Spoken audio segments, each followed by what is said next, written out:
Hello, आता आपण बघूया विण दोघांतली ही तुटेना या मालिकेचा एपिसोड रिव्ह्यू. समर ऑफिसमध्ये बसलेला असतो. अधीराच्या फोनमुळे तो डिस्टर्ब असतो.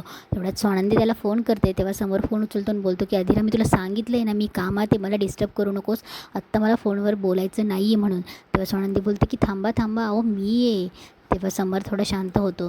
तेव्हा स्वानंदी बोलते की हे बघा ना, असं नका ना करू राजवाडे. तेव्हा समर बोलतो की आता मी काय केलं. तेव्हा स्वानंदी बोलते की अहो, तुम्ही माझ्यावर चिडा, हवं तर रागवा मला, मला ते चालेल, मला सवय झाली त्याची, पण अधीरावर असं चिडू नका ना. तेव्हा समोर बोलतो, म्हणजे तुम्हाला काय म्हणायचं आहे, मी काय दिवसभर चिडत राहतो, दिवसभर रागवत राहतो. तेव्हा स्वानंदी बोलते की सॉरी, अहो तसं नव्हतं म्हणायचं मला. तेव्हा समोर बोलतो की मग. तेव्हा स्वानंदी बोलते की अहो ऐका ना तुम्ही, मला तसं नव्हतं म्हणायचं, आय एम सॉरी, मी आत्ता जे बोलली ते. तेव्हा समोर बोलतो की झालं, सॉरी बोललं म्हणजे आता तुम्ही पुढचं बोलायला मोकळे. तेव्हा स्वानंदी बोलते की नाही, मी आत्ता बोलली त्याच्यासाठी सॉरी, पण तुम्ही अधीरावर नका ना चिडू, माझा राग तिच्यावर का काढताय. तेव्हा समोर बोलतो की बघा, तुमचा रागचा काय संबंध, अधीरा चुकली, तिला सगळं माहिती होतं ना, रोहनने स्पष्ट सांगितलं होतं. तेव्हा स्वानंदी बोलते की हो, माहिती होतं तिला, पण आई अशी वागेल हे माहिती नव्हतं ना तिला. तेव्हा रोहन बोलतो की बघा तेव्हा समर बोलतो की हे बघा, मुलगी सासरी गेल्यावर तिला ॲडजस्ट करावं लागतंच, तुम्ही पण करताच ना हिच्या ॲडजस्ट, मग तिने ॲडजस्ट करायला नको. आणि तुम्हीसुद्धा असा परस्पर तिला कसा सल्ला दिला घर सोडून जाण्याचा. तेव्हा स्वानंदी बोलते की अहो मी सल्ला नाही दिला. तेव्हा समर बोलतो तेच ते. तेव्हा स्वानंदी बोलते की अहो मला त्यावेळेस तिचं टेम्परामेंट शांत करायचं होतं, बाकी काही नाही, ती किती चिडते तुम्हाला माहिती आहे ना. इकडे मल्लिका मंदाकिनीसाठी साडी आणि साडी देते आणि दागिने देते. तेव्हा मंदाकिनी बोलते हे माझ्यासाठी आहे. तेव्हा मल्लिका बोलते हो तुमच्यासाठीच, आता तुम्ही इथे राहणार आहेत ना, आणि तुम्ही असे घातलेले ड्रेस आमच्या घरात सूट नाही होणार, जैसा देश वैसा भेस असं असायला हवं ना. तेव्हा तुम्ही खुशाल इथे राहा आणि हे दागिने आणि ह्या साड्या वेअर करू शकतायत तुम्ही. तेव्हा मंदाकिनी बोलते की माझ्यासाठी किती किती करतात हो तुम्ही माझ्यासाठी. तेव्हा मल्लिका बोलते की अहो करायलाच पाहिजे ना, असं कसं. तेव्हा मंदाकिनी बोलते की अहो हो, हे तुम्हाला पटतं आहे, पण माझी लेक किती लेक्चर देऊन गेली, तिला आवडलं नाही आहे ना मी इथे आली ते. तेवढ्यात मल्लिका बोलते की तुमच्यासाठी सचिन तिच्यासाठी ब्लँकेट उषा वगैरे घेऊन येतो. तेव्हा मल्लिका बोलते की सचिन, मॅडमसाठी रिफ्रेशमेंट नाही दिली का तू गेस्टसाठी. तेवढ्यात अर्पिता येते आणि बोलते की मम्मा ही काय आणली. तेव्हा मल्लिका बोलते की माझी अप्पी पण ना बघा. तेव्हा मंदाकिनी बोलते हे माझ्यासाठी आहे. तेव्हा मल्लिका बोलते की हो तुमच्यासाठीच आहे, या बसा. तेव्हा मंदाकिनी तिथे जाते आणि बोलते की बापरे, एवढं बघितलं तर असं वाटेल ना की ह्या घरातून मला जायलाच नाही होणार. तेव्हा मल्लिका बोलते की अहो पण तुम्हाला कोण सांगते जा म्हणून, तुमचंच घर आहे असं समजा. तेव्हा मंदाकिनी बोलते की माझी मुलगी, तिला आवडलं नाही आहे ना मी इथे आलेलं. तेव्हा मल्लिका स्वानंदीबद्दलही मंदाकिनीला भरवत असते, अहो अशी कुठली मुलगी करते हो, म्हणजे हे बघा तुम्ही पण एक आई आहे, मी पण एक आई आहे, आपण दोघी एकाच बोटमधल्या प्रवासी आहोत, पण असं कोण करतं ना. तेव्हा मल्लिका मंदाकिनीला भरवत असते. तेव्हा मंदाकिनी बोलत असते की बघा ना, आता स्वानंदीने तिच्या बाबांनाही फोन केला असेल, तिच्या बाबांना की आईला घेऊन जा म्हणून. इकडे अधीरा रडत असते. तेव्हा रोहन बोलतो की अधीरा काय झालं आणि का रडतेस तू. तेव्हा अधीरा बोलते की पिंट्या दादा माझ्यावर खूप चिडला आहे, तो तो बिलकुलच माझ्याशी बोलत नाही आहे. तेव्हा रोहन बोलतो की का बोलत नाही तो. तेव्हा अधीरा बोलते की मी घर सोडण्याचा डिसिजन घेतला, मतलब आधी पण तो त्या डिसिजनसाठी फॉर नव्हताच, पण आता मी असा डिसिजन घेतल्यामुळे तो माझ्याशी बोलतच नाही आहे. तेव्हा रोहन बोलतो का चिडणार नाही तो. हे बघ अधीरा, इफ यू रिमेंबर, तुला माहिती या डिसिजनसाठी मी पण तयार नव्हतोच. अधीरा तू थोडं थांबतही नाहीस, तू डिसिजन घेऊन मोकळी होऊन जाते. आणि मी तुला काय म्हणतो की अगं घर आलं तर घराला भांडं लागतातच ना, कोणाच्या घरात भांडं होत नाही. आणि अधीरा ह्या गोष्टी घराबाहेर नको जायला हव्या होत्या, पण तू काय केलंस, तू ताईलाच यामध्ये इन्वॉल्व केलं आणि आता सगळं पिंट्या दादापर्यंत पण गेलं आहे. अधीरा तू नाही असं करायला पाहिजे होतं यार. तेव्हा अधीरा उठते आणि बोलते की म्हणजे तू मला समजवण्याच्या ऐवजी तू मलाच बोलतो आहे. तेव्हा रोहन बोलतो मग काय करणार, चिडू नको तर काय करू, तू हा शहाणपणा केला नसतं असतं असं झालंच नसतं ना. तेव्हा अधीरा बोलते की तुला समजतं आहे का, आई माझ्याशी कशा वागत होत्यात, अरे रोज मला किती टॉर्चर करत होत्यात, मला नव्हतं सहन होत. तेव्हा रोहन बोलतो की हो, म्हणूनच मी तुला प्रोटेक्ट करत होतो ना, आणि इनफॅक्ट मी नाही, ती सुश आणि बाबाही तुला प्रोटेक्ट करत होते, पण तू काय केलंस, तू स्वतःच्या मनाचा शहाणपणा करून डायरेक्ट घर सोडण्याचा निर्णय घेतलास आणि त्यात तू ताईलाही इन्वॉल्व केलं. मी तुला सांगतो आदिरा, तू ताईला त्यात इन्वॉल्व करायला नको हवं होतं. इकडे स्वानंदीला बोलत असतो की अहो तुम्ही तिला समजवण्याच्या ऐवजी पाठिंबा द्यायची गरज नव्हतीच ना. तेव्हा स्वानंदी त्याला समजावून सांगत असते की अहो मी पाठिंबा नाही दिला, मी त्यांच्यामध्ये पडलीच नाही मुळात. पण काय आहे ना, आपण मोठे म्हणून काहीतरी समजून सांगायला हवंच ना. तेव्हा समोर तिला आठवण करून देतो की हे बघा, हे तिचं चुकीचा डिसिजन आहे आणि त्यामुळेच तो मुलगा नाही म्हणत असेल, कारण की त्याला माहीत होतं हे होणारं होतं. पण आदिराने समजून घ्यायला नको. तेव्हा तिला सगळं माहिती होतं ना, तरीसुद्धा ही मुलगी अशी करते आणि त्यात तुम्ही तिला पाठिंबा दिला. तेव्हा स्वानंदी त्याला समजवण्याचा प्रयत्न करत असते आणि सांगत असते की तिच्या घरचे कसे आहेत म्हणून. तेवढ्यात समर थोडा चिडचिड करत असतो. तेव्हा स्वानंदी त्याला हेही सांगत असते की प्लीज ना, आय एम सॉरी, मला माहिती माझ्यामुळे तुमची खूप चिडचिड झाली, पण ह्या सगळ्या चिडचिडमध्ये तुम्ही तुमचं जेवणाचे सवयी आणि आत्ता जेवण करायला विसरू नका. तेव्हा समर बोलतो की हो का, एवढं सगळं झाल्यावर तुम्हाला अजून माझ्या जेवणाची, माझ्या डाएटची काळजी आहे. तेव्हा स्वानंदी बोलते की हो, कारण की आत्ताच नुकत्याच चांगल्या सवयी लागल्या आहे, त्या स्किप करू नका.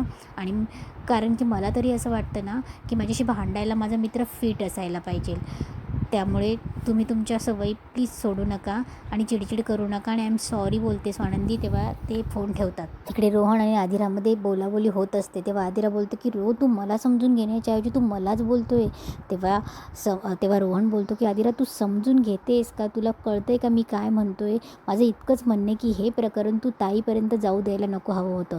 तेव्हा आदिरा बोलते की अरे मग मला सांग ना, मी कोणाशी बोलायला हवं होतं?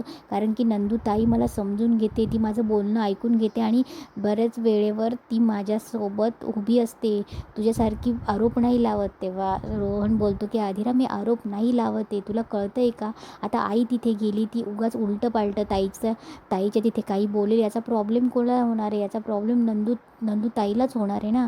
तेव्हा आदिरा बोलते की मी कोणाशी बोलायला हवं होतं? तेव्हा रोहन बोलतो की तू माझ्याशी बोलायला हवं होतं आदिरा, ऑफकोर्स. तेव्हा आदिरा बोलते की बोलले ना मी तुझ्याशी, मी नेहमीच तुझ्याशी बोलते. तेव्हा रोहन बोलतो की हे बघ आदिरा, मला बाकी काही नाही माहीत, मला एवढंच माहिती आहे की आता आई बाबा गेलेत ना तिला घ्यायला, तर आईने गुपचूप इथे घरी यावं आणि हे प्रकरण इथेच मिटावं बस. मला आपल्यामुळे ताईच्या याच्यामध्ये प्रॉब्लेम्स नको आहेत. आणि रोहन तिथून चालला जातो. इकडे मंदाकिनी मस्त दागिनी आणि साडी घालते आणि आरशात बघत असते आणि बोलते की अरे वा वा, आमच्याकडे तर एवढा आरसाही नाही, मी एवढं कधी आरशात स्वतःला बघितलंच नव्हतं, एवढीच दिसायची मी फक्त. बापरे किती सुंदर. तेवढ्यात मंदाकिनी येते, मल्लिका येते आणि मल्लिका मंदाकिनीला बोलते की छान दिसत आहेत ना, आवडली साडी की आवडली नाही, दुसरी देऊ का? तेव्हा मंदाकिनी बोलते की नाही हो, आवडलीच मला. तेव्हा मंदाकिनी थोडीशी नाराज दिसते. तेव्हा मल्लिका बोलते की काय हो, काय झालं? मी अजून देईल तुम्हाला साड्या. तेव्हा ती तिच्याकडे बघायला लावते आणि चीनला हात लावून बोलते की काय झालं? तेव्हा काही नाही हो. तेव्हा मंदाकिनी बोलते काही नाही हो. तेव्हा मल्लिका बोलते या बसा.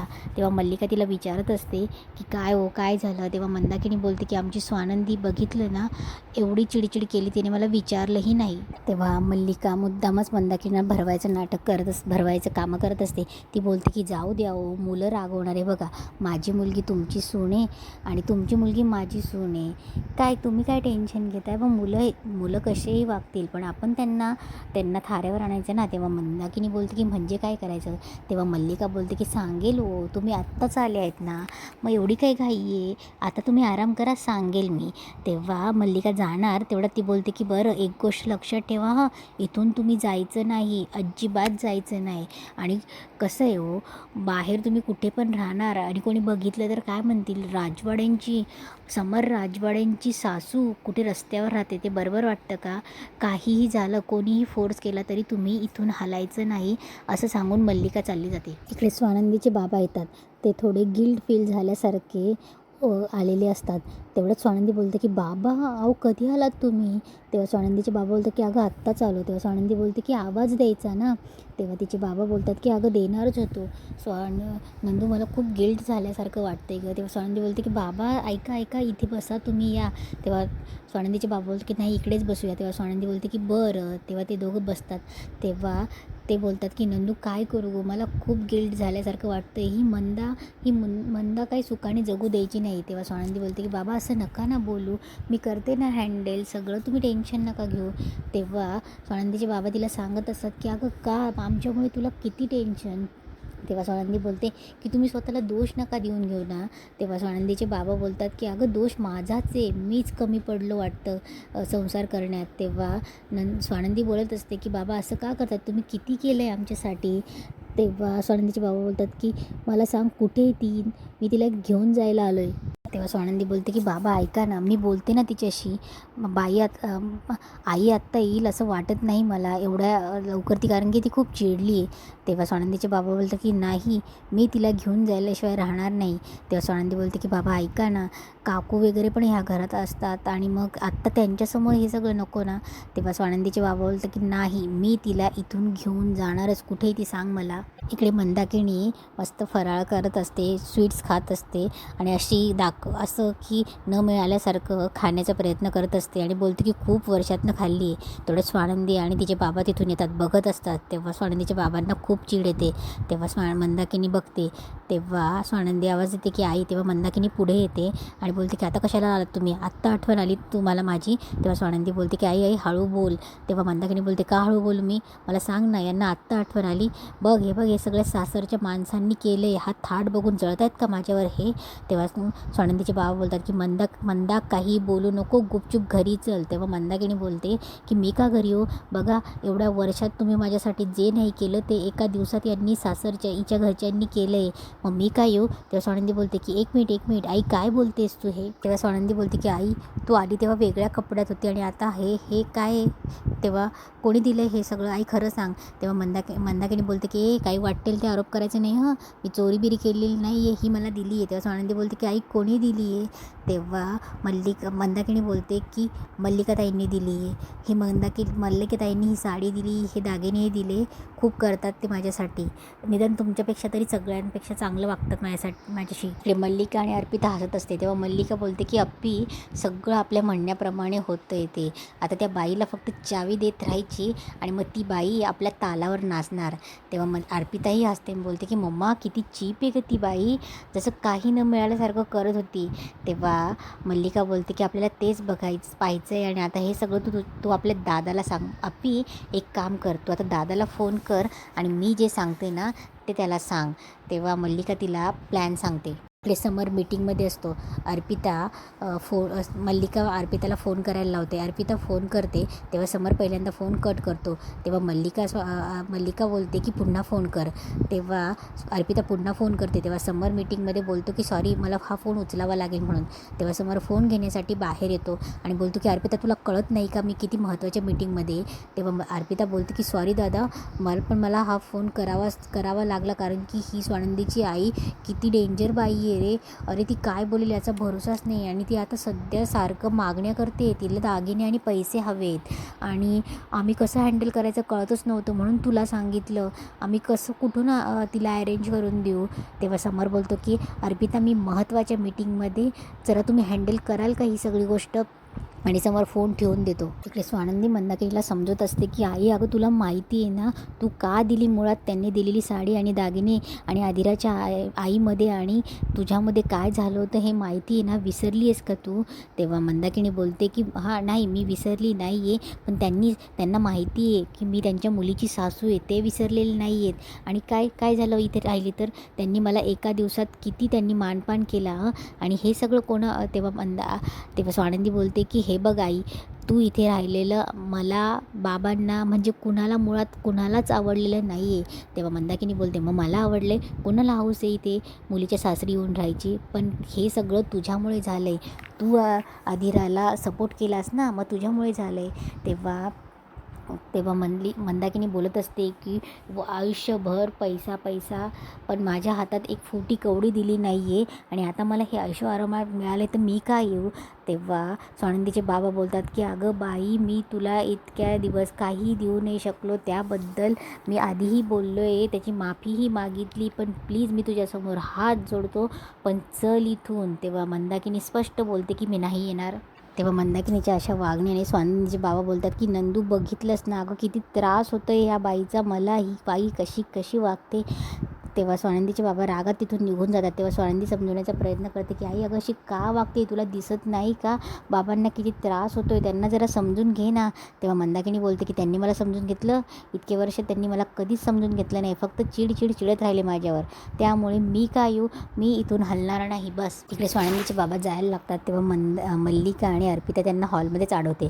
तेव्हा ते बोलतात की अरे स्वानंदीचे बाबा कधी आलेत तुम्ही. तेव्हा स्वानंदीचे बाबा बोलतात की हो हे आत्ताच आलं होतं, पण मी जरा घाईत मला निघावं लागेल. तेव्हा मल्लिका बोलते की अहो असं का करतायत, अहो तुम्ही समर राजवाडे त्यांची सासरे आहेत आणि असं कसं पाहुणचार न करतात चालले. तेव्हा स्वानंदीचे बाबा बोलतात की जरा घाई होती. तेव्हा मंदाकिनी बोलते मल्लिका बोलते की अहो थांबा हो, बरं एक हरकत नसेल तर मी बोलू का. तेव्हा स्वानंदीचे बाबा बोलतात की बोला ना ताई. तेव्हा मल्लिका बोलते की अहो आपली स्वानंदी ना खूप चांगली हो, पण तिचं ना कधी कधी तिचा चांगुलपणा तिला खूप नडतो आणि चांगुलपणामुळे नुसते कामं वेडेवाकडे होतात. नाही म्हणजे तसं नव्हतं म्हणायचं मला, पण तिने ना आता सासरकडेच लक्ष द्यावं, उगाचच माहेरच्या गोष्टींमध्ये ढवळाढवळ करू नये असं मला वाटतं. आता ही स्वानंदीची आई, ते सॉरी मला माहिती तुम्हाला राग येईल हो, पण ही स्वानंदी ना आपली तिचं चांगुलपणाला कधी कधी काय होतं ना, तिने काय केलं, आधिराला प्रोत्साहन दिलं. तिने या आधिराला प्रोत्साहन द्यायलाच नको हवं होतं. तेवढ्यात स्वानंदी येते, तिच्या बाबांना बोलते की बाबा इकडे या जरा, मला तुमच्याशी बोलायचं आहे. स्वानंदी तिच्या बाबांना घेऊन जाते. तेव्हा मल्लिका मुद्दाम बोलते की चहा पाणी दे गं. तेव्हा स्वानंदी बोलते की हो हो. तेव्हा इकडे अर्पिता मल्लिकाला बोलते की मम्मा तुझ्या मनात काय चाललं आहे. तेव्हा मंदाकिनी बोलते की म्हणजे मल्लिका बोलते की म्हणजे. तेव्हा अर्पिता बोलते की अगं ती स्वानंदीची आई ना, अगं नागिन आहे नागिन, एक दिवस ती आपल्यावरच उलटेल. तेव्हा मल्लिका बोलते की मला माहिती आहे अर्पी, त्या आपल्या कामाला येतात, त्यांना फक्त चावी द्यायची की आपल्या तालावर नाचायला तयार. अर्पिता विचारात पडते आणि इथेच आजचा एपिसोड संपतो.